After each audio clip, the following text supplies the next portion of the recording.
He also quoted a Quranic verse, La ikraha fid din, which means there is no compulsion in religion. Compulsion is worthless. At the point of the gun or the knife, you force somebody to say, read the Shahada, the Kalima, the Creed of Islam, and the man is forced to read. What is it worth? Nothing. There is no compulsion in religion. But the insinuation is that the Muslims were doing compulsion. I said, look, my brother, Sharosh, you are a proof that the Muslims didn't use any compulsion for 1,400 years.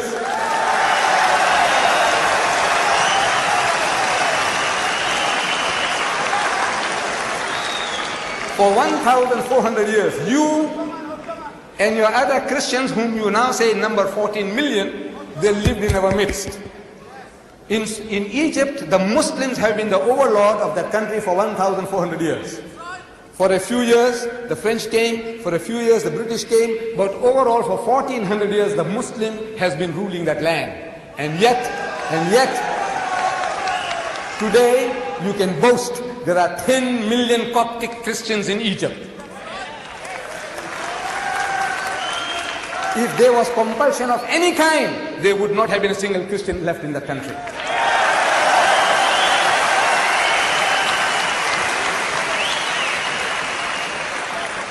The Muslims ruled Spain for 800 years. 800 years. Because we failed to deliver the message, we were kicked out. We were kicked out. Shame on us. We didn't fulfill our obligations. But if they had used any type of force, even economic force, for 800 years, there would not have been a single Christian left in the country.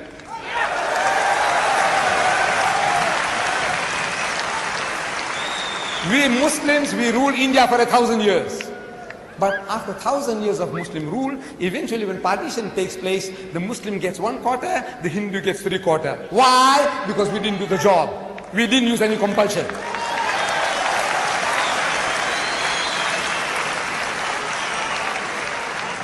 And which Muslim army went to Indonesia? Which Muslim army went to Nigeria? Which Muslim army conquered the east coast of Africa? Which Muslim army? Today, the Britisher and the American, he's coming towards Islam. I want to know what sword? What sword? What sword is the Muslim using? The sword of the intellect. George Bernard Shaw, he said, if any religion has a chance of conquering England, nay Europe, within the next 100 years, so that religion is Islam.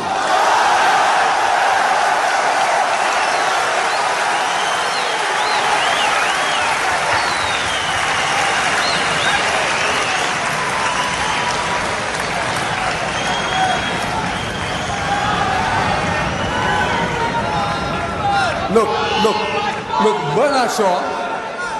Bernard Shaw had the foresight, he could see.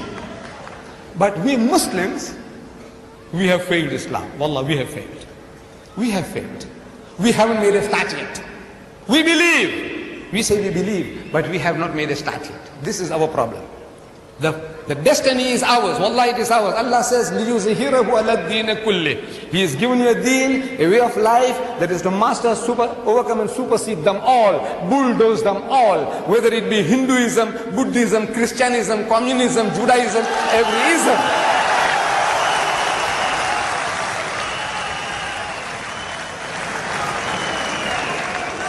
Sword. I'm asking, what sword? Thomas Carlyle in 1840, he delivered a series of lectures here in the UK. In England, Thomas Carlyle, one of the greatest thinkers of the past century. Thomas Carlyle. And he says, the sword. He said, the sword indeed. But where will you get your sword? He said, every new opinion at its beginning is precisely in the minority of one. In one man's head alone, there it dwells as yet. That he take a sword and try to propagate with that will do little for him. He said, first you must get your sword. And how do you get your sword? Through the intellect, through reasoning, Udu ila sabili rabbika bil hikmati. Allah says, invite all to the ways of thy Lord with wisdom, the sword of the intellect of wisdom. Wal maw'izatil hasanati, and with beautiful preaching. Wajadilhum billati ahsan, and reason with them in the ways that are best and most gracious. This is the sword.